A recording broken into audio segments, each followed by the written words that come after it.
Everyone, आज हम आए हैं आपके सामने एक और नया वीडियो लेके। तो ये जो है लीडरशिप का थर्ड पार्ट होगा जो अब आज स्टार्ट करेंगे।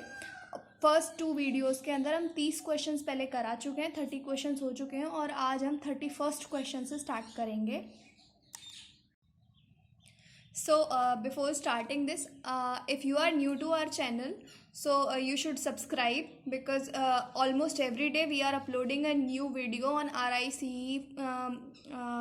test papers and questions। और आज हम टीचिंग एप्टीट्यूड वाले ही लीडरशिप के चैप्टर पे पढ़ाएंगे। और आपसे एक रिक्वेस्ट है कि आप वीडियो टिल दी एंड देखें, क्योंकि हमारी मेहनत बेकार चली जाएगी अगर आप लास्ट तक नहीं देखेंगे तो। क्योंकि अगर क्वेश्चन पेपर में 2 अगस्त को एग्ज़ाम में आपको कुछ भी ऐसा आता है जो हमारे वीडियो में था और आपने पढ़ा नहीं, मिस कर दिया, तो वो आपको बहुत बड़ा नुकसान हो जाएगा। It will be harmful for you only. So be careful and watch till the end. So question number 31। Generally, it is believed that the leader has parental image in his group. It means कि सामान्यतः ऐसा विश्वास होता है कि जो नेता होता है उसकी जो इमेज है वो पेरेंटल होती है, गार्जियन की तरह होती है। तो इसका क्या अर्थ हुआ? तो इसका उत्तर है D, the leader must be remained a cohesiveness among the group members. मतलब उनको साथ में काम करने के लिए वो यूनाइट करता है ग्रुप मेंबर्स को, इसलिए उसकी इमेज पेरेंटल होती है, गार्जियन की तरह होती है। 32nd question.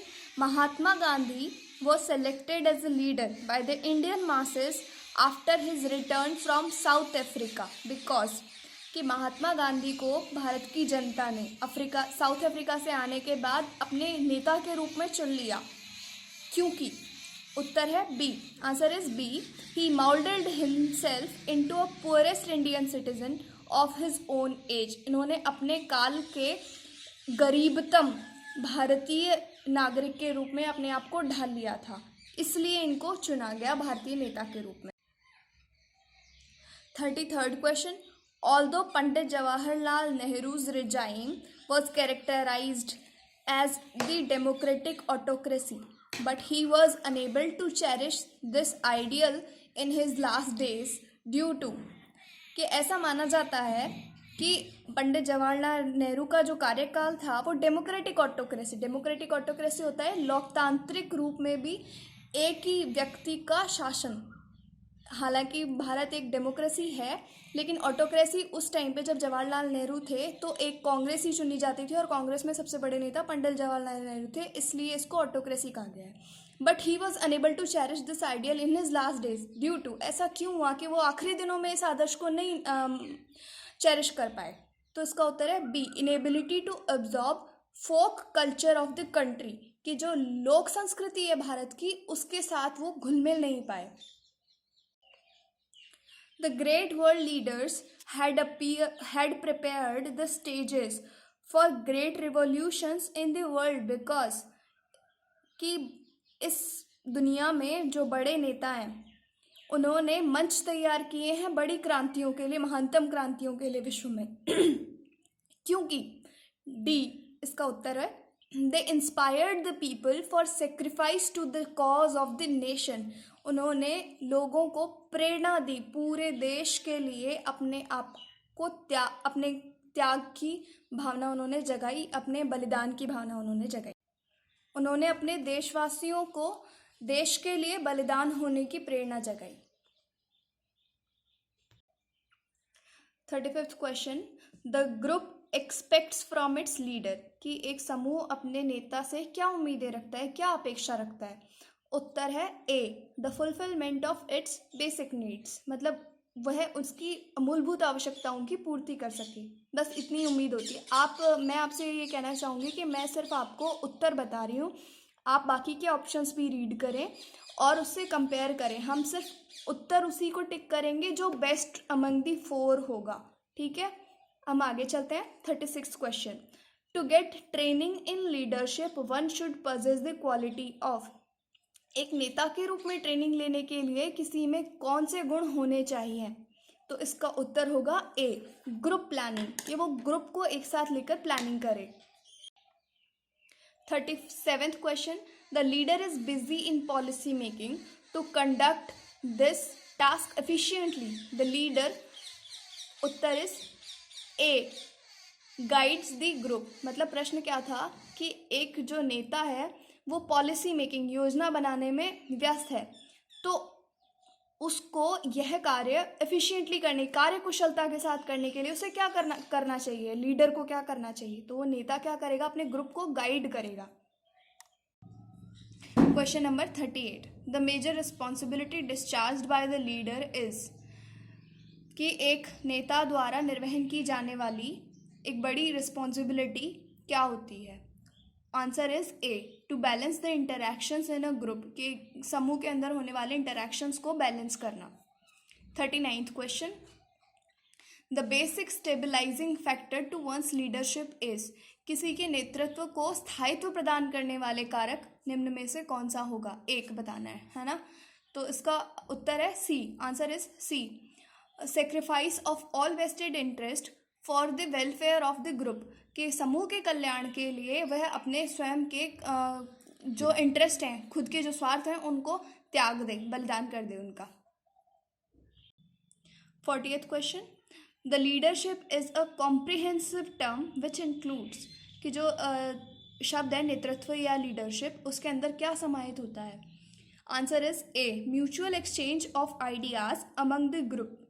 कि जो ग्रुप है उनके जो आइडियाज़ हैं उनका वो आपस में आदान प्रदान करें, आपस में लेन देन करें, म्यूचुअल एक्सचेंज करें. ठीक है. 41st question. When a conflict crept out in a group the leader attempts to pacify it as. कि जब कोई व्यवधान उत्पन्न हो जाए या कॉन्फ्लिक्ट पैदा हो जाए किसी ग्रुप के अंदर, आपस में लड़ाई झगड़ा वगैरह जैसा कुछ, the leader attempts to pacify it as. तो ऐसे में लीडर को किसकी भूमिका निभानी चाहिए. तो इसका उत्तर होगा ए, जज की भूमिका में नेता को कार्य करना होता है ऐसे में. अर्थात जज मतलब कि एक निर्णायक की भूमिका निभानी होती है नेतृत्व करने वाले को. तो हम आते हैं 42nd क्वेश्चन पे. A good leader should be kept in his mind about his duties that these will. कि एक अच्छे नेता को क्या दिमाग में रख के कार्य करने चाहिए कि उसके कार्यों से ग्रुप पे क्या प्रभाव पड़ेगा, ऐसा हमें उत्तर में देना है. इसका आंसर होगा ए, मोटिवेट द ग्रुप. कि एक नेता के कार्य जो हैं वो ग्रुप के लिए प्रेरणा बनने चाहिए.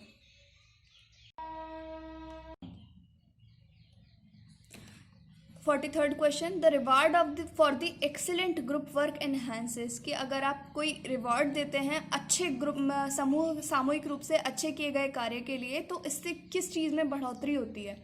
Answer is A, group cohesiveness and morale. Group cohesiveness यानी कि उनकी एक साथ कार्य करने की इच्छा, एंड मोराल उनकी प्रेरणा स्तर में वृद्धि होती है. 44th question. When the fraction of group members work against the ideals of the group the leader's role will B.